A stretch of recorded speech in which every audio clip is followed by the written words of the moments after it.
Welcome to the Grappling Grappling Rewind Podcast. Welcome to This Week on the Grappling Rewind Podcast. On this week's show, we are going to recap the finals of Kasai's run at AIGA. We are also going to talk about all the movement in ADCC and the Craig Jones Invitational. We are also going to preview the 10th year anniversary for EBI, which is our absolute tournament, and talk a little bit about the IBJJF World Championships. As always in the show, I'm your host, Maine, to my co-host, Miranda. How you doing, Miranda? We're also going to go over the pit submission. Oh, yeah, and pit submission's coming up, too, this weekend. Yeah. Packed weekend. Yeah, there's a lot of stuff. It's a holiday weekend, which is... Oh, yeah, it's Memorial Day here in the U.S., so I'm off for a couple of days with my family and my wife. It's awesome. We're going out to a trip with some friends that are in town. Oh, that's fun. I'm excited. We're leaving tomorrow, so that's why we're doing the show on Sunday, which normally isn't that much of a problem for news. Yeah, but I have a feeling this particular week, Miranda, it will be a problem. So let's launch right into it. We have all that to recap and cover. A lot of fun stuff. I think the biggest news by far this week, and probably this year, is we've talked about it a little bit on the show, but I'm going to run through all of it in case you haven't seen. Craig Jones is making a $2 million tournament. 2 divisions, 2 16-man divisions, an under 80 kilogram and an over 80 kilogram, so about 176 pounds, 2 men's divisions. He's getting the 16 best men in the world to compete in that tournament, as well as some super fight matches that are on that tournament for other undisclosed money. He is paying out $10,001 show money for those athletes to show up. It runs in Vegas at the Thomas & Mack Center the same weekend that the ADCC World Championships run. And I think it was Dima that put it into his Google Drive or something like that, and it's like 10 minutes. Because Dima was like, it's going to be a busy weekend. We were at the Thomas & Mack Arena for ADCC 2022, and T-Mobile is like right on the strip there, so it's like they're very close. Yeah, you can essentially see them. Yeah, sort of. Almost. Like it's a 10-minute Uber. It's very, very close. So the Craig Jones Invitational runs Friday and Saturday. ADCC runs Saturday and Sunday, with events also happening throughout the week. Is that how it is? Yeah. So at least we're going to... So if we decide to do both, we could function. We could actually go to day one. So that's how it's lined up right now. So this wouldn't be super notable because who's going to leave for ADCC? Well, a bunch of people so far have left for the Craig Jones Invitational because there's show money. So the reason for the $10,001 is that ADCC for a divisional win is $10,000.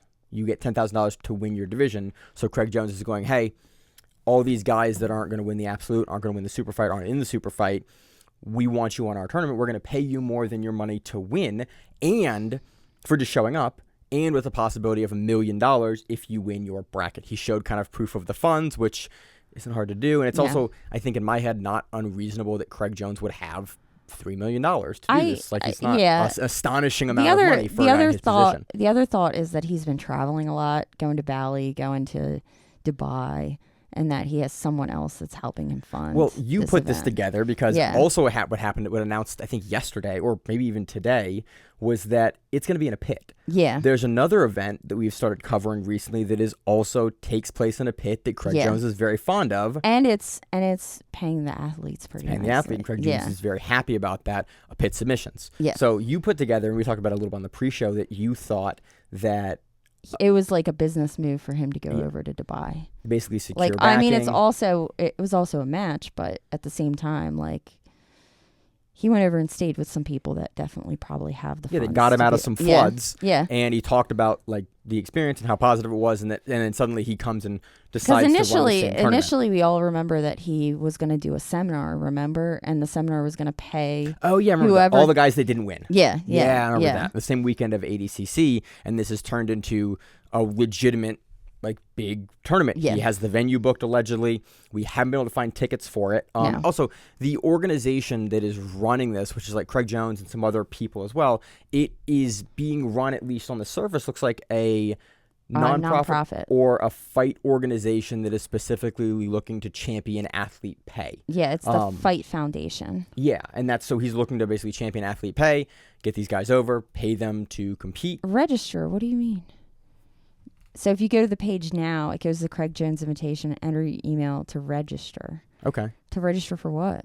What am I registering for? All of this is very seat of the pants so far. We don't have a lot of information. I've reached out to some folks to try to get some more information, but as of now, all that we have is what's publicly being displayed. So with that being said, we have lost a couple of athletes, some pretty high-profile athletes. William Tackett and Andrew Tackett are now no longer going to be at ADCC. They are now going to be at the Craig Jones Invitational, and they mentioned basically like, hey, man, it's $1 million prize. I potentially can win $1 million, and I think Andrew Tackett is one of the front runners in his division, top 5 to say the least. Like, he's a front runner. He's like, hey, I can go to this other tournament, get 10,001 to show, and potentially win $1 million. Like, from a business perspective, and both brothers essentially said that, like, it makes a lot of sense for me to go and do this because $1 million changes my life. Yeah. And we've also lost Ffion Davies. Yeah. You're under 65 now, under 55 essentially kilogram champion. Which is an interesting development because we didn't really think that they were going to have women's divisions. It was just going to be 2 men's divisions. Right. And so there's not a women's division. I think she announced that she's doing a super fight. I think so too. Don't know who she's against yet, but I assume that they would get, for a tournament like this, a phenomenal athlete to kind of stand against Ffion. Yeah. If she's going to basically not defend her ADCC title, you're not doing that. You're not doing that for no one and for no money. So again, I hope it makes financial sense to everyone. It does suck for me because I'm excited for ADCC, and so it's pulling athletes out of ADCC. But we've always and it's also creating a situation where ADCC weekend is already chaos. Yeah. Now we have 2 tournaments. Yeah. We've always talked about on the show, like, I've always been a big champion for, like, athlete pay. I'm happy that they're getting paid. It is definitely a way to make a statement. You're going to ruffle a lot of feathers doing it this way, but it's going to put a lot of eyes on the event, and hopefully a lot of athletes end up getting paid. I hope that we still have a phenomenal ADCC, or I don't really doubt that we will have a phenomenal ADCC, or, like, I don't think you'll lose all of the athletes to this tournament. We can't, because there's only so many that can go anyway. Yeah. ADCC has about 110 athletes in total. This is a 32-man tournament, and then we'll have some other super fights. Apparently, Luke Rockhold also got announced for it. Yeah. He got announced for a division? Over okay, so over I didn't know 80. if he was a super fighter. Yeah, division. he was released for over 80. Okay. So again, it'll be a very interesting Which I feel weekend. like he's the type that if you give him 10K, like, he'll do anything. Yeah, Luke Rockhold will jump into it for a grappling tournament. Yeah. So that being said, because both Tackett, those are the 2 notable guys that are out. Those are the first 2 athletes that have been announced for it and have pulled out ADCC.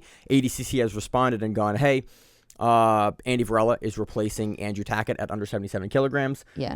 Andy Varela did very well at trials. He's done very well at trials historically. He does a lot of the ADCC Opens. He's the kind of athlete that ADCC is looking to have in the tournament. He's been there before. He's been to the World Championships in his division, and he's done the absolute in ADCC. He's a guy that's ready for ADCC. He replaces Andrew Tackett. Eldar Cruz, again, all of the stuff I just said about Andy Varela, Eldar Cruz ticks the exact same boxes again. Has done a ton of the ADCC Opens, has done trials, and has been to ADCC, the World Championships before. 2 very, very, that checks the box. That makes sense for replacements for ADCC. Again, ADCC, I'm not concerned that they're not going to have the level of replacements that they're looking for if more athletes pull out of the tournament for this other event. Yeah. There's some guys that I would like to see at ADCC. It's also, the Craig Jones Invitation is also going to be free on YouTube. Oh, yeah, it's not going to deal with a streaming partner. Yeah. Because Craig Jones openly hates Flow, very openly. So, doesn't like how they treat the athletes, doesn't like how he has been treated, doesn't like how they treat the guys on B team. Yeah. So we also, more on that? No. We also have announced for ADCC, Alex Grandy, very, very good under 99 kilogram grappler, and notably now out of ADCC, never responded, Craig Jones. Craig Jones is not going to be in ADCC 2024. We kind of speculated that he was going to be. We didn't know. And then I think with this all developing, I think Mo even said there was a athlete response deadline, and that has passed. So Craig Jones is not going to be in ADCC. Okay. So a very, very interesting week. And again, we're recording this Sunday afternoon, May 26th, 2024. It would not surprise me that by the time this episode is live Tuesday morning, we have a bunch of other stuff comes out because over the last 2 days, a bunch of stuff has come. Yeah, out. All of this has come out over the last 3 or 4 days. Yeah. And every day it's another like bombshell of like, oh, this is happening now. This is happening now. There's a venue. There's a time. There's a date. Like last week, we didn't have a date last week. It was a thing that we heard was happening, but now we have a date. So my kind of big question about this is, what B team guys are we going to lose? And what B team guys are we not going to lose? Again, well, there's only 2 divisions. Right. So then it becomes who wants to fight who, because they're going to have to fight each other at some point if everybody, makes it to the end. Yeah. So I don't know. I mean, there's also certain people, like I would see like Nicky Ryan probably wants to go against certain people. So I don't know if he would not go just for the reason. It would surprise me to have him pull it, because he also seems like a guy that he is doing very well financially for himself. He's again a multiple-time silver medalist at ADCC. Given the truck and the house that he bought, it seems like he's doing pretty good. He's also a co-owner of B Team. Like he's also having a baby. Also having a baby. Yeah. But again, with the Tackett brothers out, and Ffion out. Yeah. Really, Fion's the one that was surprising the most. It was like, oh wow, that is telling that they're really compensating Ffion well to do that, to step out of ADCC. I wonder if and it's also because it's at 176. I wonder if it's really going to pull certain people too for the men, because the tweener guys that sit between 80, they really sit between 77 and 88. Yeah, unless you get somebody who's really big, like really over like 120 kilos.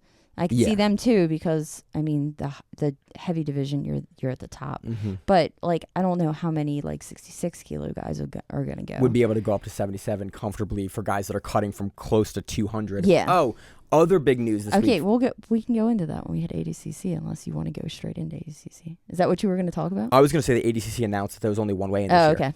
So ADCC announced that basically, historically, ADCC has had a really hard weigh-in rule, which is Friday, Saturday, Sunday. Yeah. And so guys have kind of been annoyed for years, because if you get out Saturday and you do the absolute, you can rehydrate super big, but the guys that still have to fight in their division and in the absolute on Sunday have to suck down and make the weight again. And Mo's like, look, we're getting a diminished quality of athlete. He's pushed for it for he talked about it last cycle. Yeah. He's talked about it, up through 2019 he's talked about it. I've heard him talk about it. But now this week also it was announced that, hey, athletes don't have to make weight all 3 days. You make weight on the Friday, and that is you've made weight. And you don't have to weigh in. So hopefully we're going to get a higher quality of athlete. He did this for trials as well. Yeah. For the ADCC, for the North American trials. I think for all the trials, that was changed as well. I think all the trials. You don't have to make weight both days. Now it's also the World Championships. Like, hey, you make the weight one day. We want to see the best quality athletes you can be Saturday and Sunday so that you can perform the best. So. Well, good for them. Yeah. It makes some people's lives a lot easier. Yeah. Because I know some of the guys that were cutting to like 66 kilos were not. Most of the guys that are cutting to 66 kilos were like just not very happy about it. Just dying to make that. And a lot of the guys at under 120 and over 120 were like, they were the heavyweights in the absolute, were also not cutting big weight. And in the absolute, like, cool, I'm not diminished, and I'm in the absolute. Yeah. So the guys that were coming up from 77 kilos or 88 kilos into the absolute were already tired, already diminished, and now you're fighting guys that are bigger and not diminished. Yeah. So it's stacked it even further in their favor. So that's another big change this week. Overall, it's been a very, very big week. My wife graduated. I know. I bought a house. It's been a big week for me. But other than that, I think that's all we have for news. If you like what we do on the Grappling Rewind in the show, please like it and share it with folks at your gym or folks that you train with. If you want to basically give the people that you train with like a feeder of like, hey, what is the Craig Jones Invitational?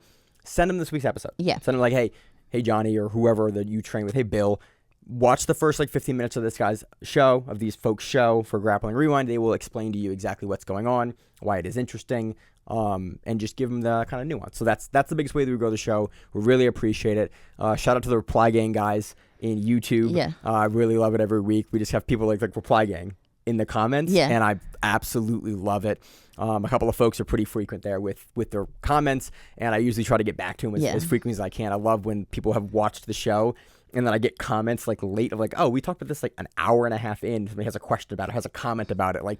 It always fills me with joy. One of these days I'll go back and see. I've never go into the comment section. Yeah, comment sections scare me. Yeah. Like, so I don't know. I love it. I'm not a huge fan. I love seeing the comments because we have a notification on the back end for YouTube Studio, and I see it there, and it's always awesome. I always appreciate the feedback and just the folks in general. It's always great to see the community present in those comments. So shout out to the reply gang. Yep. Miranda, do we have any other news this week? I don't think so. It's basically all the news in my head has been dominated by the Craig Jones Invitational, which is, I think, last week we didn't have a name for it. No. We might have had a name for it last week. No, we called it BDCC. That's what, and it's changed from the BDCC to the Craig Jones Invitational.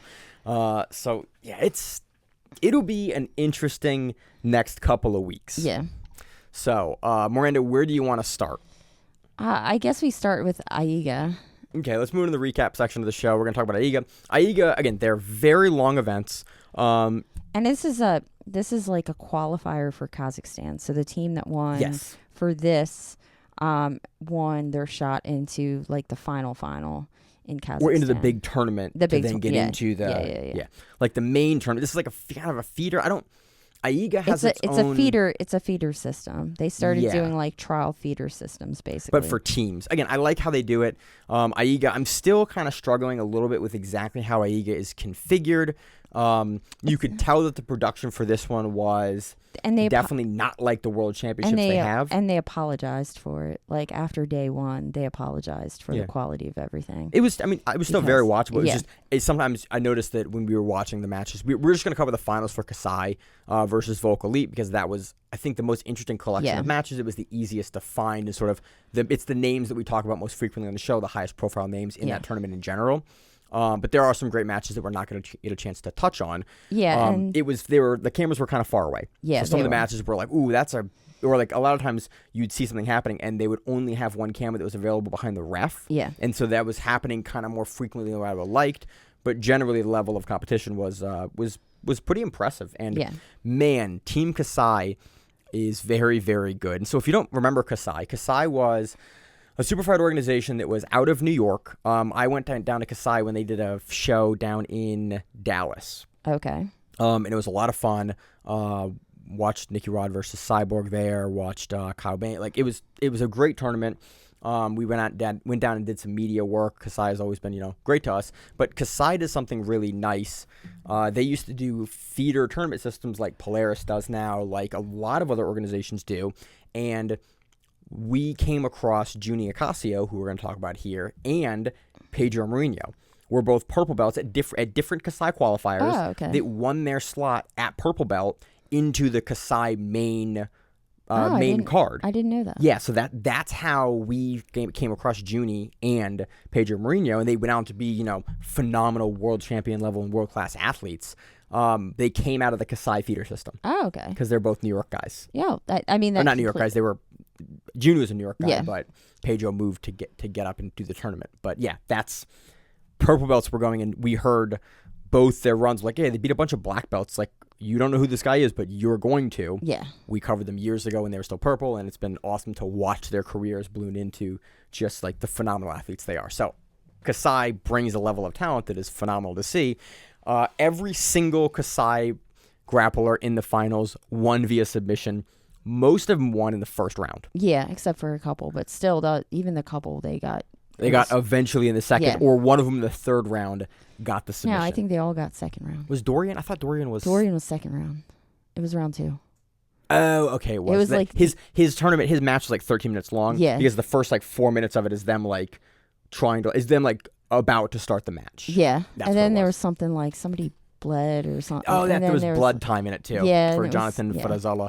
Had a bloody mouth because Dorian was like crushing his face at one point. Dude, so you want to go into the first Let's match? move into it. So this is organized, because I organizes this by weight class, where you have usually 2 people or sometimes 1 person per weight class on your team, and they will go against the other team's person at the weight class. So it's like wrestling duels. Yeah, like quintet, because I don't watch wrestling duels. But yeah, like wrestling duels, like you have your team is fielded by this many guys at these weight classes, and they go against there, and then it is the overall result of your team based on like, do you score more points? Do you get a submission? To figure out how a team wins the entire tournament, or at this point wins their slot into the World Championship bracket. Yeah, and AIGA has the rule system that's slightly like ADCC, and that your first half of your match is no points, but takedowns equal points. Yes. So you can get points for a takedown. You can also get a negative for a guard pull. Yeah. And then the second half of the match, or the second half of the round, goes into points. And then you have 3 rounds total. Yeah. Again, the round thing is a little hard to kind of get your head around initially, but it is an ADCC tournament that is much closer to wrestling than most other grappling tournaments. If you watch the matches with that in mind, it's a little easier to follow, but none of these guys needed it. So this is the first time we've seen Dorian Oliveras. Dorian Oliveras is at under 65 kilograms, which is when I judged his matches at Dallas before he won the trials for East Coast trials. This is the weight class he was at. Yeah. And we haven't seen him since then. He's gotten larger. Yes. I feel like he's gotten larger. And the other thing is, when I watched this match, it looked like a wrestler that also does jiu-jitsu. Yes. Because everything he did was definitely a wrestling move. Like, we have, and I only say this because I have a guy in our gym who was a wrestler who is now a white belt. And his anaconda is freaking wild because in wrestling, they have a gator roll. Same thing, but you can't tap somebody with it. You can just use it for movement. Pin 'em. So yeah, you can tap it. So once they realize, oh shit, all I have to do is put my hands together. They're really good at that move. Yeah. And then so anyway, the other thing is he goes into like a executioner. Like he hit a freaking execution. The guy gets out of it, which I'm like, how the hell do you even get out of an execution? Like executioners are not easy. So an executioner. We talk about an executioner maybe like once a year on the show. Describe exactly what you mean by executioner. So an executioner, the easiest way I can explain is how you set it up. So how you set it up is like you have someone's back and you're going for your rear naked choke, right? And the defense that a lot of people do is they take both their arms and they switch your arm to the choking side, to the far side, right? So that they're no longer having your arm across their neck. And what you do is you just scoop your hand backwards. You put your arm across, but you scoop back and grab their head. So you're effectively like using it's a guillotine grip when you're on their back. Yes. Essentially. And then what you do and it's like a crank because like it's a spine crank. Yeah, the way you're holding their head, you're kind of like pulling their head back behind your shoulder. Yeah, it's a nasty thing to get set in. It's great. I was at a Naga years ago, and we were in advanced division. And I got this guy, and I was beating him easily, and I was like, I can finish this. And then I was about to set it up, and I went, I might get DQ'd for this. I'm just going to take the easy way. And I changed back to rear naked choke. It's illegal in almost every tournament. Yeah, it's very uncommon though, but it's a thing that you see wrestlers do occasionally because they'll look for the wrestler guillotine, the twister. Yeah, yeah. And the motion for that is very, very similar. For spinning back to pin someone down, you'll see them use it, but you keep your hooks in there, and it makes for a really, really nasty spine crank. Yeah. And again, props to Jonathan Frazado. He gets out of it. Yeah, he gets out of it. But Dorian Oliveras, you're like, okay, this is a dude that has gotten even better at wrestling since winning the trials. Well, because the weekend after he won trials, he went and won at Fargo. Which is a very, very prestigious high-level tournament. Yeah, which is the next weekend. So it wasn't like I think he's wrestling. He's competing every weekend. So he's just getting better and better. But we just haven't seen him in jiu-jitsu since like literally a year ago. Yeah. And we just haven't seen him. And we know he's been getting better, but we just haven't seen him. And so Jonathan did do a really good job of like trying to out jiu-jitsu him. Yeah. Because he almost got his back at one point. Yeah, he almost gets his back at one point. He almost gets a triangle at one point, but like he doesn't have his I don't think his positioning is quite right, or he's wet by that point. I don't know. But there was a couple times where I was like, oh no, he's going to get jiu-jitsu'd, and then he was not jiu-jitsu. Which is it's really fun to watch kind of the development of Dorian Oliveras in the limited kind of times that we get a chance to see him, because you see, what is he, 17? He might be. He's saying 17 still. 17, I think. Young, very, very good wrestler we're going to lose to MMA. We're going to lose to like the greater combat sport landscape eventually.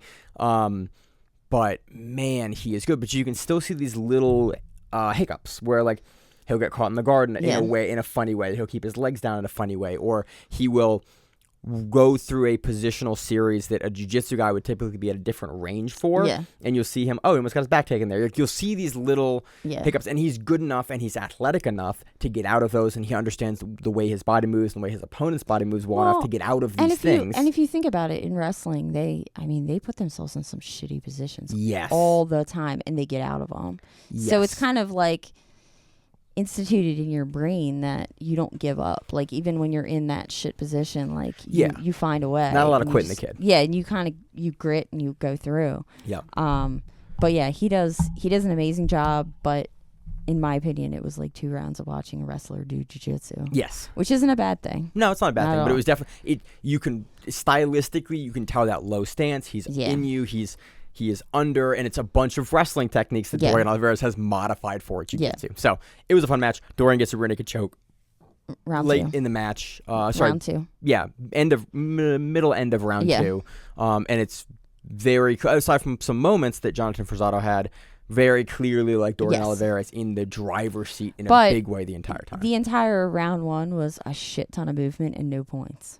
Like, that shows you how good they both were, because they were both getting on each other's backs, and no one could hold anything long enough on anybody to actually do anything. I think that seeing this, just kind of talking about the greater ADCC landscape, I'm curious if we're going to have someone like a Gabriel Souza or like a Pato or like some guy like that with just world level experience that will be able to get a hold of Dorian Oliveira. You're going to have to be able to control him. Yeah, and jiu-jitsu him a little more. And I think that seeing this, that is my concern for Oliveira's coming into ADCC, is that you're going to have a veteran guy, like a world champion level guy, that will be able to control him more effectively and be able to wrap him up in a way where he's unable to escape like this. That's the trick. The trick with him is going to be controlling him and allowing him. I mean, unfortunately, he's going to be probably someone also that you're really going to have to like break.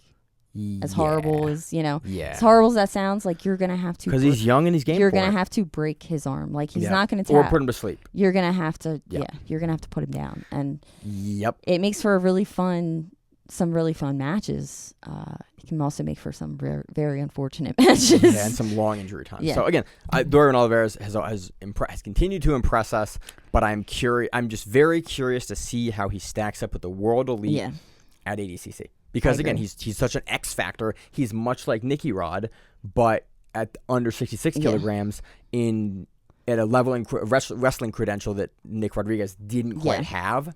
It'll be very interesting. We've seen wrestlers before in ADCC, but he checks a lot of really interesting X factor boxes. Yeah. So we'll see. Next match, Brenda, do you care what order we do these in? No, we don't care. Okay. Next match we had plus 91 kilogram, which I always forget. Well, this is the order that they were in. Yeah. Because they before the round starts, they like draw to who goes in what order. I didn't know if we wanted to do in weight order or do the order we have it in here. This is the order they actually happened in. So you watched it in order. I watched it by I clicked on a bunch of names and I went through. They have all the matches parted out, which I love. And then we were talking for pre-show yesterday and today of what matches you want to cover for AIGA, because there's so many we just can't cover them all. And Miranda was like, cover the finals. We'll do that. Okay, so I pulled the finals, and I also just did the name thing. Yeah, I picked I know his name, I know his name, I know his name, I know his name. So I watched a bunch of the matches. So you watched a bunch of probably like the semis too. And then I looked at the notes that you've created for us, and I went, I watched a bunch more matches that were not finals matches. Because I usually watch them. But they were still fun. I mean, I think Kasai went in 21 matches. They had like 20 subs in 21 matches or something like that. Speaks to the level of athlete that Kasai typically has in them, which is why, again, I flew down to Dallas to watch their event, because they typically have a pretty high level of athlete competing. Roberto Jimenez at plus 91 for Kasai versus getting big Eli Braz. Roberto Jimenez is another guy that got a really early start on Kasai and on Third Coast. Yeah, I could see that. Yep. Because he was a youngin when he started. Yeah. Yeah. But yeah, what do you want to? So what do you want to say for this? We're gonna start with the fact that Roberto Jimenez was 12 kilograms smaller than Eli Braz. Mm-hmm. So he was not at plus 91, but he decided to be one that day. And that doesn't surprise me. But that is something Jimenez has done for the entirety of his career. We've seen him do that since he was a child. Literally, since he was a child at like 15. It's almost like I wonder if he feels like he performs better with bigger people. You know what I mean? Honestly, he's a guy. You've done seminars with him. Yeah. I don't think he cares. Like I don't think it is even a consideration for him at all. I don't think he cares. Like he doesn't seem to care. Because he doesn't change his tactics. He doesn't change his game. He's just like, cool, man. Oh, he's 40 pounds heavier than me? Yeah, awesome. He's 10 pounds smaller than me? Doesn't matter. He does what he wants, you know? Yeah. And he kind of has a whole style of he does what he wants. But crazy, who would know, he gets the back here. Yeah. In a surprise to absolutely no one who's watched a Roberto Jimenez match in the past, I don't know, 4 years. And he, like, I tried to like watch it a bunch of times so I could pick it apart and say exactly how it happens. And trying to make sense of his jiu-jitsu sometimes, we break down a lot of matches. He's in side control. Dude tries to wrestle up, and he just teleports to his back. Yeah. I have no way of explaining how it happened. Well, we talk about it whenever we talk about Jimenez. Yeah. He just somehow finds his way. He has the best double under or drag shuck behind to get your back in the sport. But this wasn't that. This was like he almost like rode him like a surfboard to his back. Yeah. That was the only way I could explain it. He has like the best transitional back takes in the world. Like he is just so good about, oh, you moved here, cool. Move to the side, move. He knows where you are going to be in a roll. And he will get your back in that transition because he also tends to keep his legs close to him when taking the back. A lot of guys will jump your back and get chest to chest and then throw the hooks in. Jimenez tends to keep his hips really close to you and then tends to slot the hooks in really quickly. That makes sense. It's a different, there's like kind of two styles. When you do a rolling back take, when you do like a not teleport back take either, when you take the back in a scramble, there's kind of two ways that you can do it. You can either lead with the hooks and get a hook in first and be chasing the chest. Or like lead with the chest. Most guys lead with the chest. Jimenez tends to be a lead with the hips guy, and he will change the distance with his chest in order to like leverage and move around you. And it is a really uncommon like method. Most guys typically tend to like lock the chest down and then throw the hooks in. Jimenez will do that, but he will float the chest and get the hooks in first. Yeah. He's one of the only guys that I can think of offhand at the highest levels that do it that way. But as a result, when he gets on your back, he almost immediately will have his hooks in most of the time, or he'll be on your hips in a way where he can get to his hooks immediately. Yeah. So it's interesting. Again, he gets Braz's back and gets a short choke. Yeah, forearm choke. And no one was surprised because it's Roberto Jimenez doing a back take. Yeah. Next match. Anything more on that one? No, but I mean, the other thing that's kind of surprised me is Roberto did like a single to a double on this much heavier dude and just like chucked him by. We're seeing some wrestling, and it wasn't his normal like double unders chuck double. It was like a legitimate like single to double. Yeah, it was a transition. Yeah. It was a really pretty takedown. He's getting close to ADCC. Yeah. So it wouldn't, and especially at the big weight classes, it wouldn't surprise me to see a bunch of wrestling from him at ADCC. Yeah. Just given this, like, oh yeah, it's a pick double off of a single. Yeah. That makes sense that he's drilling that in preparation for the Worlds. So, next match, under 70 kilograms, we had Fabricio Andre defeating David Mateus via armbar. This is some bullshit. What? Just how Fabricio Andre gets this. So I love it. The other thing is David Mateus was heel hooking everybody very quickly in earlier matches. So if you did know, like this, it took him to round 2 to actually get anything, and it was real late in round 2 for Fabricio Andre to get in, because David Mateus was doing a really good job at like keeping his guard and trying to get into Fabricio's legs. But Fabricio, I mean, is always so much faster than everyone. Almost. Yeah. So it was interesting to watch him with somebody like this, only because it also it shows you how good Fabricio Andre is at resisting the roll unders and the people trying to get his legs and trying to get in on him that way. And that he really doesn't make any mistakes. Ever. Yeah. But and the armbar he gets is wild, because like he is in knee shield. He goes, oh, that's an arm. I'm going to roll in Kimura this arm, and then I'm going to armbar you. And I was like, did he just go like straight through that guy's leg? Like he literally just went through the knee shield, just dove over, grabbed the Kimura. I had this switched in my head with Renato Canuto's armbar. Oh no, that's a Tarico Plata. He finishes a Tarico Plata, but the setup for it is from a triangle. Sorry, I got that. No, this is he's in knee shield and he's just like, oh, I'm going to go for your far arm. I'm going to rolling Kimura you. Oh, armbar, you know. The transition from the one Kimura to the armbar is amazing because he gets on top. He gets like he gets him flipped over, and then makes the transition from there. It's beautiful. And the camera angle, we were kind of complaining a little about the camera angle earlier. Yeah. For this, it's really cool because you can see the grip that he's using to break, and you can see how he's not super heavy on the arm. He's like pulling, and he's getting away from the arm almost as much as he can in order to stretch the grip out. It was just a really interesting kind of look at Fabricio Andre's like grip breaking technique that you don't typically get to see because the camera's usually under for an armbar like this. Yeah, and I don't know. Like with a knee shield in, I would never think to rolling Kimura someone. That's not even like a thought in my head. That's like an elite level athlete thing that you can do. You can make your body doing that transition. Yeah. But again, Fabricio Andre continues to always impress us. Love covering his matches. He just is a wild dude that punts the sub. Him and Andrew Tackett, there's a video of the two of them dancing. Oh my God, you showed me that in the pre-show. It's hilarious. It's just Andrew Tackett doing. They're both like wiggling their hips. And then Fabricio Andre doing the same thing. Yeah, they're like wiggling their hips. And I don't know if it's the same time. I don't either. I don't know if they just like they have cut it together to make it look like they're looking at each other doing it. And it wouldn't surprise me if they were. It wouldn't surprise me because Andrew Tackett seems playful enough that I could see and they're all in the same Never team. forget Andrew Tackett ADCC 2022 for like 15 minutes trying to get the wave going in the arena, and then eventually he gets the entire arena to do the wave during like one of the World Finals matches. Yeah, so, like, I don't remember. And it was just him for like 10 minutes trying to get everyone to do it, and finally got the whole arena to do it. So he's that kind of guy. Yeah. So moving on, let's talk about Junior Casio defeating Guilherme Oliveira. Do you like my how to say Guilherme? Is it not Guilherme? It's Guilherme. Yeah. Guilherme. Guilherme. Guilherme? Yeah, that's how you pronounce it. Guilherme? Yeah. Okay, Guilherme Oliveira. Yeah, I was like, I did not know how to pronounce that when I first looked at it. By heel hook, in a surprise to no one who's watched a Junior Casio match. No, but I was kind of years.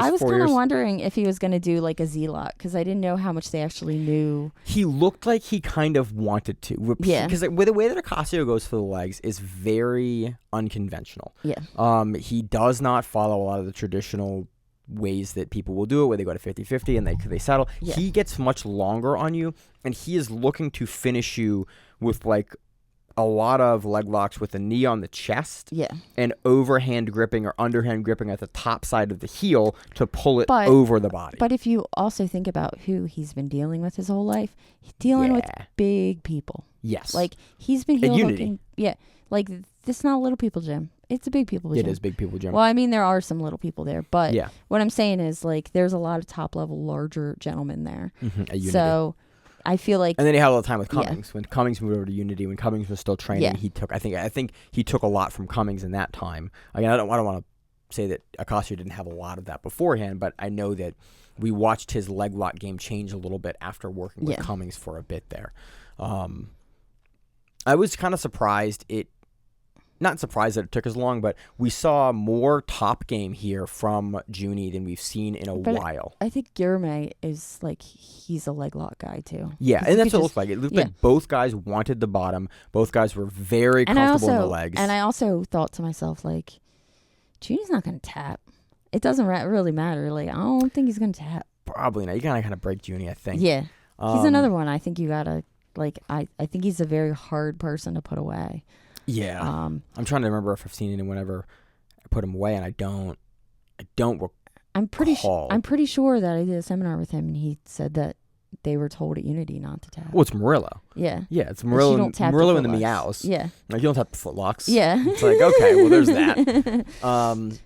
Because I remember him saying something to the effect of he has no ligaments in his feet anymore, like because he's popped them off. Because he's from Unity. Yeah. This was again the finishing sequence here was a round and a half of really interesting back and forth leg exchanges. I actually this is one of the matches that I kind of had a really hard time with from the camera angle because It was very far away, and they Yeah. both were black on black Yeah. for rash guards. So And it's hard to figure very out hard whose to- foot is Yeah. whose foot, and it's going. But they were, I mean, the leg exchange is really good. You did see Germe put Junie in trouble a few times, though Junie would have never. He never had a You saw him immediately have a counter. Yeah. Like you never saw Junie have to gut something out. You saw him. There was one really good sequence where you see Germe go for a heel hook, and then Junie just gets up. He techs out. He's up on top. He does that sitting on the top side hip thing with the heel out in the back way, and then he kind of waits, and you see him kind of recompose to figure out where do I want to go and how do I want to counter this, and they kind of get back into a scramble. But it was that was one of the closer moments in the match, and you saw Junior just go, okay, I'll counter this, come up, does the traditional counter up off of that out of the heel hook, and then he's back into what he's doing. Yeah. This one I had actually really hard time figuring out exactly what the final submission was because the camera is very far away. I think it's a heel hook. It looks like a heel hook, but it looks like kind of the Mikey Lock variation of the heel hook, kind of. But remember, he's down. Remember how Junie flipped out when Mikey called the Mikey Lock? Yes. Because he had been doing it for years. And he has videos years and years and years. We will say it's the Junie Lock.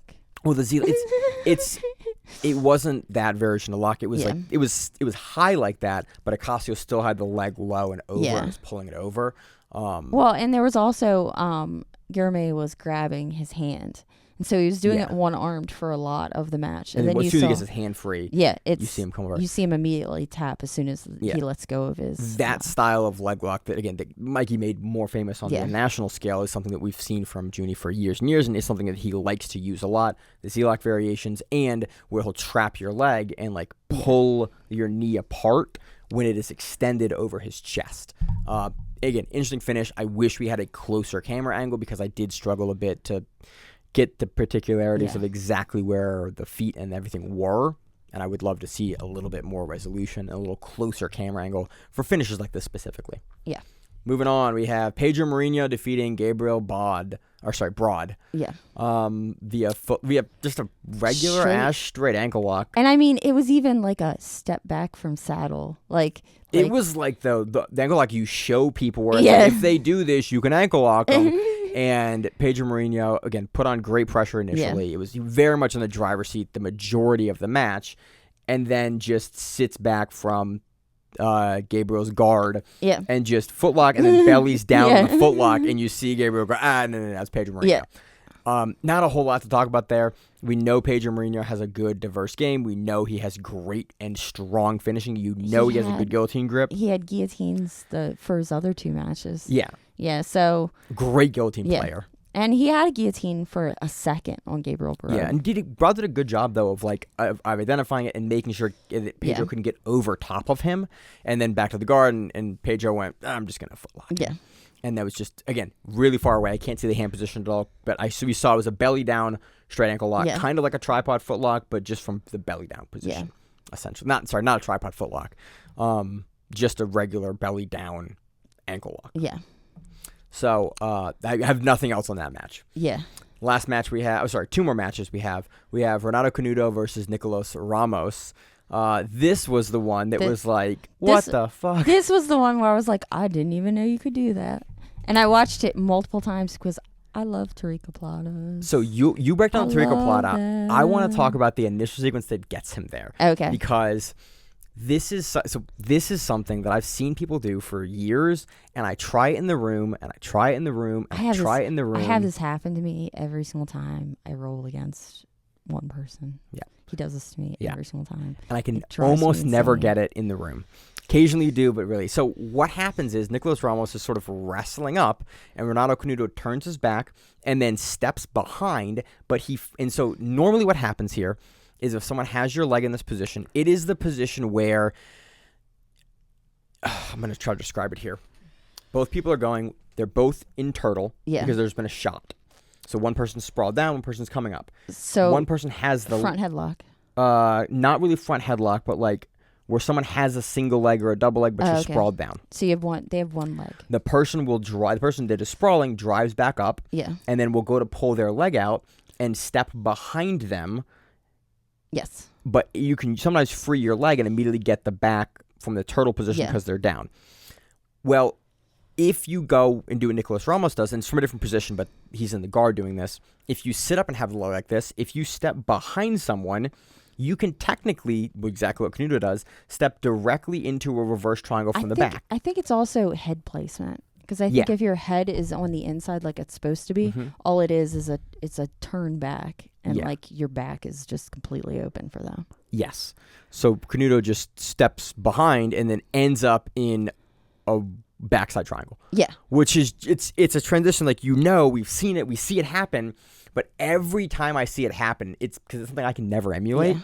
It's like, oh, you're a wizard, Harry. Yeah. It's just one of those transitions. And then how? If the camera angle from Flo isn't amazing, on Instagram they have closer shots of it, and on the Instagram camera you can see how he sets it up, because he sets up the triangle, but Nicholas does a really good job of holding his hands together, and Nicholas had phenomenal defense. For all he of has this. a very a tight grip when he comes around. So initially you see Canuto go from triangle to armbar, but he has his arms locked, and when he does that, he just throws his leg over and creates a triangle over the arm that's closest to you.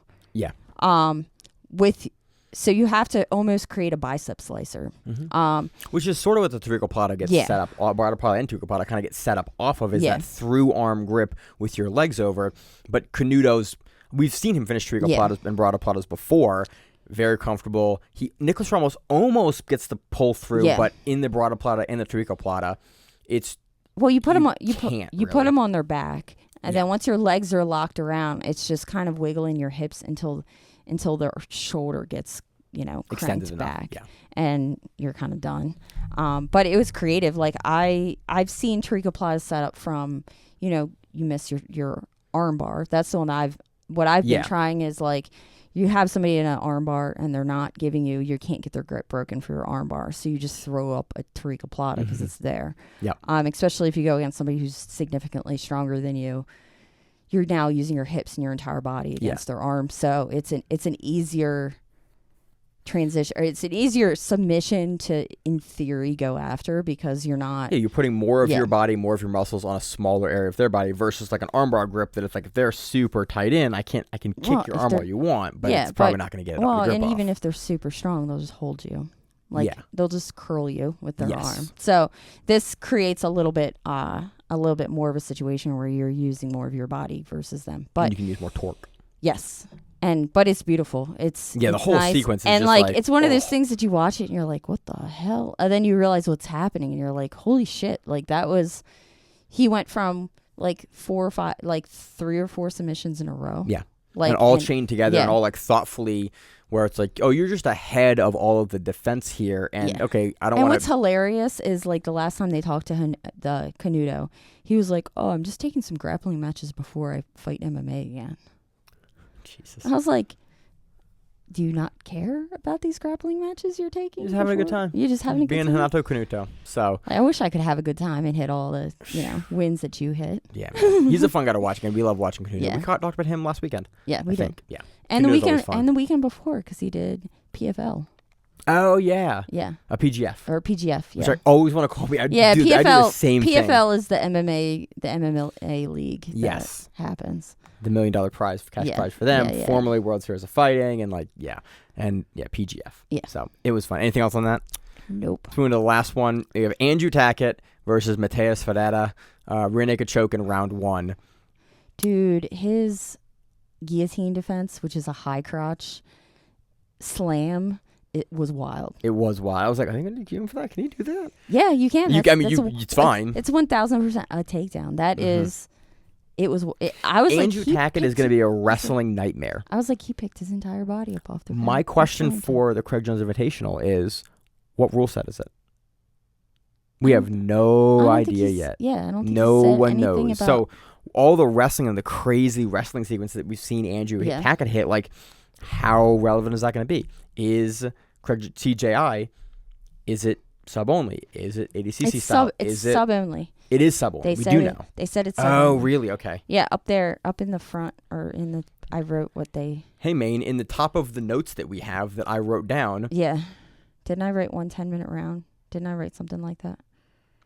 I thought I had that written down. If not, I will pull what they've announced so far. Okay. Because one of the websites, I think it's either BJJ World TV or... Oh, no, you have it for Faber versus... okay. That's one time around. Okay. But I thought they had said what it was. I'm just curious how much of that wrestling will come into play now that he's changed from ADCC to the Craig Jones Invitational. It's just curious. Andrew Tackett doing Andrew Tackett stuff. He goes north-south, beautiful rolling transition to get the back, gets a rear naked choke very quickly, 2.5 minutes into round. Like not even into the points of round one. Yeah. Like very quickly, it was one-way traffic after the guillotine defense because he took him down, and then you could tell that Andrew Tackett was already past the guard, and that Ferreira wouldn't be in a position to finish the guillotine because his back was flat. Yeah. And so he couldn't get the posture back up, get underneath Andrew Tackett because Andrew Tackett was blocking him down, and then it was a transition sequence for Andrew Tackett getting into the rear naked choke. Yeah, it hasn't. Just so you know, I got that wrong. Okay. It doesn't say it's sub only. It doesn't say what it is. Yeah, so I don't know what the rules are. Nobody knows. Yeah. So I'm curious. I'm gonna have to. I keep asking people questions because I'm just curious. So, Kasai wins the entire thing. Not really a surprise. Kind of looking at the team initially, I was kind of like, that Kasai team is really, really strong. And they had some other formidable teams. They had Melky. Melky Val's team was good. His team was good, and then. Sorry, not taking away anything from the other teams. Damian Maya had a team. Yes, and a couple other. There were a couple other teams, so it was definitely some high ranked people, but it was basically one all-star team when you think about it. When you go to level wise. Yeah, just look at the accolades of most of the folks on this team, and generally speaking, they were very, very high. Yeah. So it was fun. It was a fun event. The matches are all parted out on Flow. You should watch them. There's definitely some fun things to watch on there. Yeah. And some really great transitions and great subs. So let's move on. I know this is super itchy. Let's move on. Let's talk about it. I don't really want to talk about it. We can talk about it. I think it was freaking. It was fun. It was kind of fun. It was fun. We had Uriah Faber versus Jeff Glover in a combat jiu-jitsu match. It was Uriah Faber's A1 combat. That was It is his event. His event. It was number 21 of his event. It was on Fight Pass. It's been on Fight Pass since the beginning. Yeah. And he debuted it on Fight Pass. And you can find it. It's an MMA card, but the main event was a combat jiu-jitsu match. The fact that Uriah Faber came out in a sleeveless shirt. It looked like he had a singlet on, like a more modern singlet is what it kind of looked like. But it was loose. No. I think it was a rash guard tank top.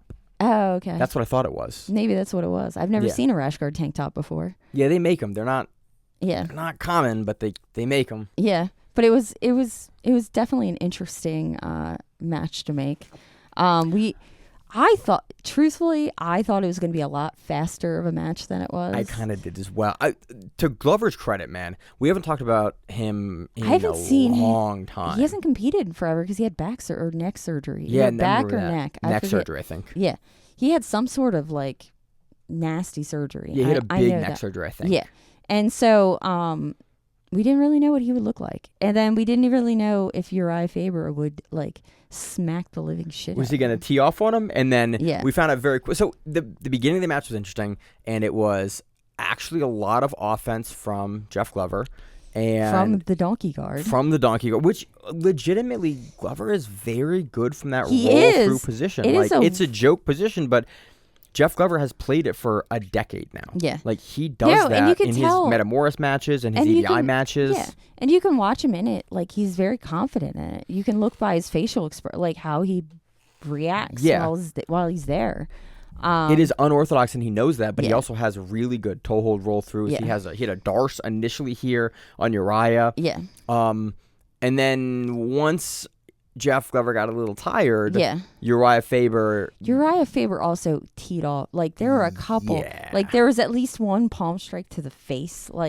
Where you saw Jeff Glover go, that was. I think he broke his nose. That's what it looked like. Yeah. Because it was it was hard. You heard it, and it was And it really changed the dynamic of the match after that. And strike. it was kind of the one problem that people that don't really train with strikes do, which is they come up into the strikes. Mm-hmm. You know what I mean? They sit up and they're sitting up into somebody coming down and raining on you. And if you don't know, I'm gonna put this out there. Uriah Faber, for his entirety of his career up until like very, very late career, had only ever lost in world title fights against the world champion. Yeah, he was very, very good. He never, not very, very good. Never lost unless it was a world title. It was the only losses on his entire 55, 45, like no matter what he did, all of his fights, only losses were against at world championship fights. And then later career, he only lost to people that were former world champion or people that would later win a world championship up until like his last couple fights ever. Like Uriah Faber was, and probably still is, a very, very good MMA fighter. That even a little older here with a lot of miles on him is one of the best guys in the low weight classes to ever do it. One of the funniest, there's a couple times that were hilarious in this match, but one of the funny times in this match was when Uriah Faber wasn't on Jeff Glover's back and Jeff Glover was standing and Uriah started hitting him and you can hear Beltran, who's the ref. With the big mustache. With the big mustache. Beard. Yeah, beard. Mustache beard. Yeah. It's kind of like a but you hear him go, "You can't hit him, Uriah." And he said Uriah like he would say to a kid that's like your friend. Like, he has to be on the ground for you to hit him. Yeah. He was like, but he would said it like Uriah. Yeah. Like he was yelling at like a child. This is your organization. You can't be doing Yeah. And then you see Jeff Glover try to hit him. And then he goes, "You can't," like, and you could hear Beltran like getting pissed off that they're striking when they're not supposed to be striking. But both of them are just kind of giggling and hitting each other. And then later in the match, you saw Uriah, like, once it got to the ground again after that sequence, you saw Uriah, like, really laying into Jeff Glover. And you match, heard it. Yeah. Like, you heard the hits. They were definitely, and I don't know, like, the problem with Glover just kept on going to Turtle. And Turtle is not a good combat jiu-jitsu. No, and you're versus Uriah Faber, who's used to banging people's heads in from the turtle position. Okay, you're turtle. Awesome. I'm now on your back and I'm throwing. And Uriah is very, very good about throwing across the center line from the turtle and generating all that power. It's like he fought world-class competition for 15 years. Yeah. He's very good at striking from this position. Yeah. And he really changes the dynamic of the match and then gets Glover's back, gets the choke, and it's from a crucifix. That's why I thought the transition. That's why I thought you would be excited. I was like, it's kind of jiu-jitsu. He gets him, and then he transitions to the back, and then he gets him. Yeah, it was a crucifix. Yeah, it was a choke from the crucifix, which is a great position, especially for Uriah's era. Yeah, like a lot of guys would play the crucifix in MMA. Yeah, like Uriah's you can smack people in the face from that. Yeah, that's where I learned it. Yeah, doing MMA, I was like, I'm getting elbowed from the top by a guy. I'm like, this is the worst thing ever. From the top's a crucifix. I'm like, this is terrible. He's punching. He's elbowing me. I can't move my body. Yeah. And a lot of the Team Alpha Male guys in Uriah have very, very good crucifix game because they're used to trying to trap the arm and strike from that. And so it didn't really surprise me that we saw Uriah be able to so quickly get the crucifix because it is a position that we've seen him use occasionally in transition, usually in MMA. They made a comment, I don't know if this was a true comment or not, that Glover used to be one of the coaches at Alpha Male. And they made that comment about him helping. Might be correct. That he had coached for a minute doing, I guess grappling. I can't imagine he's doing striking. No, but that he was a coach at Alpha Male. That sounds familiar. And that he coached Faber before. Okay. And that also created a dynamic. But they were also, I mean, they seemed pretty jovial for the whole thing. Like they were laughing at each other. We didn't get into later we didn't get to the get down roll at all. The get down roll is really bizarre because they didn't really explain what it was. They said the first time a get down roll would be called after a minute, they would start in the Cali cross, and I'm like, what is a Cali cross? Do you know what a Cali cross is? Is it like a crucifix? No, I'm having a brain issue right now, and I don't. I didn't know what it was. I was like, I don't know what that position is. And then they said the second time, if the get down roll got called, they would put you in full mount. I think they're. And I was like, ooh, that's some freaking horrible. I think a Cali cross is like a turtle position where your legs laced in. Oh, okay. And you're cross-side. Like it's a cross body right from the top. I think. I don't know. That might be completely wrong. But that was the two positions. Because they're not. It's not a good position. Like it is a very controlled Both positions, I was like, damn, they're putting them some crap positions to start. Which I think if you're going to have the rule, like, Yeah. I'm not necessarily super disagreeable about Yeah. it. I'm not the biggest fan personally of combat jiu-jitsu rule sets in general. I kind of much rather watch MMA, but if you're going to have it, you're going to get them down, at least put them in a place where they really don't want to be to force the action, because that's something that you need in these kind of sports. Yeah. So that was that. It was fun. It was definitely an interesting match. It's worth it if you have Fight Pass. Go back and watch it. It's in 20 VR Faber's A1 Combat, number 21, right at the end. And Jeff Glover has been commenting on the CGI posts about going into the Craig Jones Invitational. I'd watch it. I'd watch it. He's been asking to be part of it. That's so funny. We'll see if his resurgence into jiu-jitsu is via Craig Jones. Yeah. It'd be interesting. Let's say. So that's all we got for recaps. Yeah. Anything else on the recap side? Nope. Okay, let's move into this coming week essentially. Do you want to do Karate Combat first, or you want to do EBI first? Let's do Karate Combat first. Karate Combat, 3 big matches we want to talk about. Pit submissions. It is Thursday, May 30th. The big one, there's kind of 3 big ones now. Yeah. Think about it. They're all big. Let's talk about AJ Agazarm versus Lucas the Hulk Barbosa. There's a size discrepancy there. There's a size difference here. There's a size difference. You mean Agazarm, who usually competes at 66 and 77 kilograms, versus a gentleman that we call Hulk, unironically. Yes. 88 kilo and above guy. Yes. Again, Hulk was down at 170 for MMA when he did. Yeah, but this isn't no MMA. This is no. I don't know what weight this is at. I think it's an open weight. I don't remember let me look. what it you is. Look, and I'll see if I can find. But this will be, again, Agazarm won a lot of fans for PGF. Agazarm is very, very good. He has done opens for years and years and years and years. He always runs into Max Jimenez for some reason. Yeah. I think Hulk takes this. I think Hulk takes this with control and top position.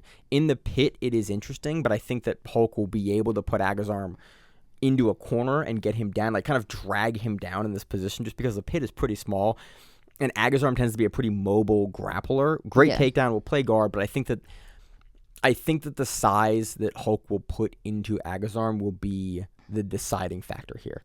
And I think, again, seeing Agazarm submitted, I don't think that Hulk will submit. It doesn't have weights. AJ. Yeah, it doesn't have weights. I think this goes to a decision for Hulk. Yeah. And mainly a top position half guard game. And we also know that that they have more of like an MMA based rule set. Yeah. So top position wins you.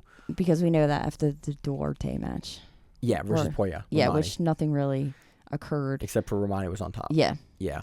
I think the Hulk takes this, but again, because Agazarm is just so stupid hard to put away. Yeah, yes. And Hulk has a good top game and can put Agazarm here with the pit style format. Yeah. I just think that he will end up on top and be able to put more ride time in on top. It wouldn't be crazy to see Hulk submit Agazarm, but Agazarm is just notoriously just insanely hard to put away for everyone. Well, and we saw that I'm trying to make sure at PGF. Yes, yeah. I was like, I have to say the right letters right now. We saw him at PGF, like, he was very hard for anybody to put away. I don't think he got put out. I don't think he got subbed. I don't think so, no. No, I think he pulled draws. I think, like, he's got subbed in overtime before. But we don't really count overtime submission finishes. Like, that's not something we really... It's like you start on the guy's back. Yeah. But other than that, I'm trying to think of another time I remember Agazarm being submitted even close to the weight class, and I can't remember offhand. Like, he ate Gary Tonon's knee bar. Like, he's a tough dude to deal with. So, but I think Hulk, just, again, the size differential here, and Hulk being, again, very similar world-class guy to Agazarm, just being bigger, is the deciding factor, even though Hulk's gone more into MMA than Agazarm has. Yeah. We also have Kalina Krovar versus Mariana Agapova. Yeah. We looked up Agapova a little bit. MMA fighter, UFC fighter? Yeah. I don't really know her grappling credentials. We just saw Helena Krovar look phenomenal at the Fight Pass Invitational. Against a world champion. Yeah, against multiple Arieli. time. Yeah. And we saw her win trials versus Mo Black. Like, there's not many folks that I'm going to pick against Helena Krovar. I think Helena Krovar is able to get Mariana's back or triangle from the guard. Yeah. Armbar or triangle from the guard or a rear naked choke. Those are the three that I think, and I think Krovar quickly will do that. Yeah. Seeing a leg lock finish from Cravar also wouldn't surprise me. Are they allowed to? I don't ever know. Because that's what I never. I think the rule. I think that's not a rule anymore. So for UFC. It is, but then I watched Fury this weekend, and in Fury they said it was a rule because they said you weren't allowed to leg lock. Okay. They said you weren't allowed to leg lock the UFC fighters. UFC fighters. So that's a Fury rule, and then other organizations now. I know you can't. So it used to be. Could. Then it was a universal for like 2 years that you couldn't leg lock because of Cub Swanson. Because of Cub Swanson and the Fight Pass Invitational, like 2 or 1, going the wrong way in Jake Shields and blowing out his leg for a year and a half. Yeah. And then now some of them you can, like Polaris, some of them you can, but Fury is still U.S. based and very, very closely tied with them. It still doesn't allow it for UFC fighters. So we don't know anymore. It's not just universal like it used to be. Again, I think Cravar takes this. Cravar has, until someone shows me that they kind of have a repeatable way to beat Cravar, that like where you look good doing it. I'm gonna pick Cravar versus almost everyone. I agree. She looked phenomenal, and she's making wild levels of improvement very quickly because she's like 17. So I'm excited for it. Last match on the card, we have Ethan Crelinsten versus Jordan Levitt. If you don't know who Jordan Levitt is, they call him the Monkey King. He is the guy that will beat you and then twerk on you in the UFC. Yeah. Or like do a splits on you. Like he's the guy that's gonna twerk on you. Yeah. He's gonna twerk on anybody. Like that's Jordan Levitt. I hope they get into a twerking contest. That would make me laugh. That'd be really funny. I think Ethan takes this. by Renegade choke. Again, Levitt's very good. He fights in the UFC. He's fought in the UFC for a couple of years now. Had some very impressive performances in the UFC, but Ethan, I think, is going ADCC peak pretty hard. And man, Ethan's a guy that knows how to peak through. Yeah. He looked really good in his last Karate Combat Pit submission match. I think that we're probably going to see the same thing. We're going to see him hunt for the back, be able to get the back, and then be able to put Jordan Levitt away. I think so too. Yeah. So that's all we got for Pit Submissions. Pit Submission 5, that is Thursday, May 30th, so it's midweek card. We'll recap it next week. And it's on YouTube, so... it's free on YouTube. Yeah, it's easy enough to find. I think it's also on Fight Pass. I saw that too. I think the main card is on Fight Pass, but I don't know anymore because they kind of run them in parallel or both. Like sometimes they run Pit Submission at the end. Sometimes they run it before. They put the matches between matches. I think usually the grappling stuff is on YouTube. Okay. Is what I recall. We've always been able to find it on YouTube. Except for like 2 of them. You're right. One of the first ones you couldn't find because they only had it live. And if you didn't catch it live, then you had to catch the replay. Yeah. And then since then, you could find them on YouTube. Mm-hmm. But then when I went on Fight Pass to watch the Glover match, I saw it pop up there and it said coming up, and I was like, oh shit. Yeah. Karate Combat has made the UFC Fight Pass. Mm-hmm. So I don't know. It'll be on one or the other. It might be on both. You never know. Mm-hmm. We have also this coming week, we have EBI 21 10-year anniversary. It's so crazy that it's been going on for 10 years. Yeah. It's been we're back to regular EBI. What we've been asking for years. We're not doing Fight Pass Invitational? What do you mean? Nothing. I'm just joking. Okay, I'm so. Because you know how the FPI, they call it the FPI. Yeah, FPI and now it's EBI. So EBI 21 absolutes. Right now we have some names for this tournament. We have a poster for this tournament, and some of the names that we have are not on the poster, and some of the names that we don't have are on the poster. Yeah. So EBI has had a really spotty record with getting the announced absolutes to the actual match. Like very famously, they had like the biggest absolute of all time that just ended up falling apart 8 years ago. That just like never made it. It was like Jeff Monson, it was Dean Lister, it was all these guys, and it just never ended up happening. It seems like there's more consistency now, and we're hopefully going to see all these grapplers at the Fight Pass Invitational. We have some front runners. So names that we have announced that you pulled up the actual ticket website sale. Yeah. So that we're going to announce the names, and we're going to go through some of the other names on a poster.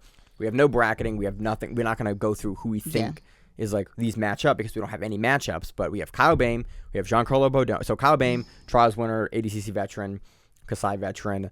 Giancarlo Bodoni, ADCC trials winner, ADCC world champion at 88 kilograms. Big Dan Mandasuri, multiple-time trials winner for European trials once, and then for U.S. trials once. 6'5", 300 pounds, 330 pounds. Yeah. Lucas Hulk Barbosa, we just talked about him. Yeah. We have Haisam Rita, big standout, big sub over Cyborg for 2022 World Championships. Phil Davis, former UFC fighter, former Bellator fighter, PFL fighter. Roosevelt Souza, big guy out of Fight Sport, world no-gi medalist. Yeah. And just overall has looked better and better recently. Like he's really had a breakout year the last probably 18 months.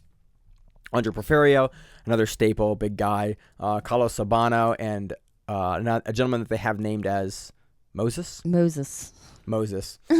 Also on the poster, we have Josh LeDuc, the fight promoter for Zapatero Invitational, and some of the catch wrestling stuff that they do. We also have Amir Alam as president. We have Declan Moody. You have Declan. Oh, that's Declan Moody. Okay. Yeah. Yep, we have Declan Moody on that card. Austin Baker's on that card. Fedor Nikolov is also on that card from 10th Planet. And then we have a number of other super fights that are on the bottom there.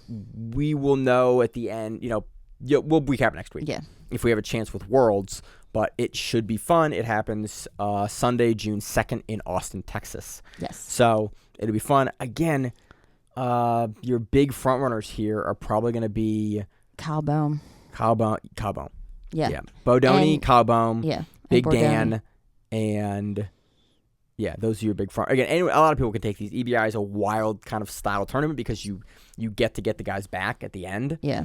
So a lot of upsets can happen with that format. But Kyle Boehm is one of the best dudes in the world at that rule set. For EBI, he's a beast. Very, very good. But it'll be fun. We've seen Big Dan do well. We've seen Giancarlo do well in the rule set. Plenty of these guys have a lot of experience. It'll be a very interesting absolute if this is the actual people that we get in the absolute. Yeah. So, also this coming week, we have Worlds. It runs May 30th to June 2nd.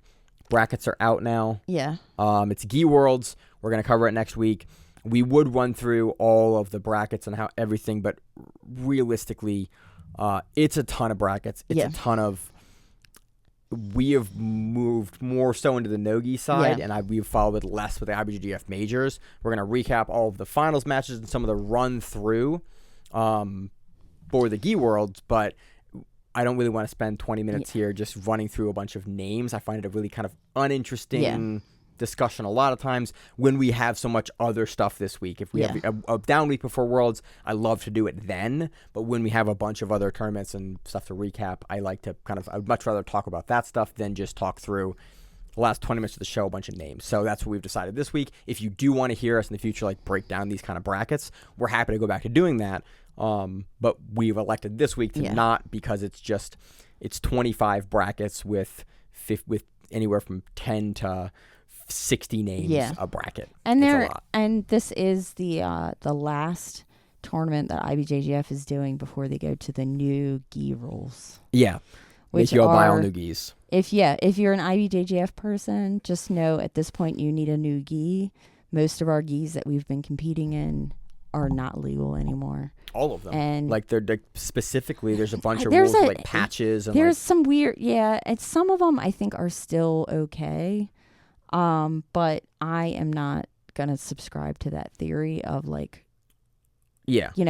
IBJJF wants more money out of you. And I don't know Portuguese, Portuguese, that's how it's gonna work. So I feel like I can't go up to a ref and be like, hey, and just kind of roll through. Yeah. I feel like I'm going to get looked at. So I will be buying a new gi. So when I do New Jersey Open, I am within the rule set. Yeah. So if you do IBJJF, know that this is the end of an era. Mm-hmm. And retire your gi. So. Yep. So that's it. I think I've got nothing else this week. Really, my wife and I and some friends are going out to Cedar Point. Yeah. So that'll be a lot of fun. I'm going to Florida. Oh, yeah. That'll be fun. You're going to the Keys. Yeah, I'm going to the Keys. Nice. So I'm going to be down there hanging out. If you guys know anybody who trains in the Keys, I'm going to try to find a spot to at least train once, maybe twice. Depends how much time I actually have on my hands. Yep. And, trying to enjoy life a little bit and then go back to the rat race. Yep, doing the same thing. Taking a couple days off. I'm excited for it, but that's all I got this week. That's why we're doing the show a little early because I'm actually heading out tomorrow for Memorial Day. Yeah. So we didn't want to record the show on Memorial Day because it was I'm out of town, Miranda. Can you do the show already? You're this is just Sunday, man. Yeah. Thank you, Miranda. So you keep the wheels on the bus of the Grappling Rewind. I try. Next week, who knows who you're going to get? It's a good point. I need to schedule what co-host we have. Or we might do it on location, and you might get Miranda at the beach in the Keys. Miranda with a martini on the beach, or whatever you drink on a margarita on a beach. I think that was a crazy Worlds match, Maine. Yeah, it really subbed him good. Yeah, that's a crazy triangle. match. It was crazy. Oh shit! Look at this shark out here. I'll get 3 hours of editing out things Miranda says. Yeah, I'll start saying some ridiculous shit just because. So I got nothing else. Anything else? I don't think so. Vacation weekend for both of us in different parts of the country, so that'll be phenomenal. And as always in the show, I'm your host, Maine, my co-host, Miranda. And we are the Grappling. We're on something that, wherever it is, stay safe. If you like the show, please consider sharing it on Facebook with the folks at your gym. It's the best way that we grow the show, and we really appreciate it. You can reach out to us on email. We also have Instagram. We have Facebook. We have Twitter. We have Google+. Until that shuts down. We have a website. If you have an event you would like to have us cover, please let us know. If you have a name, like most people do, and you'd like to have us stop butchering it, let us know. Reach out to us. The show is also available on YouTube, Spotify, in addition to iTunes and every other podcast service. We very much appreciate your time, and thank you.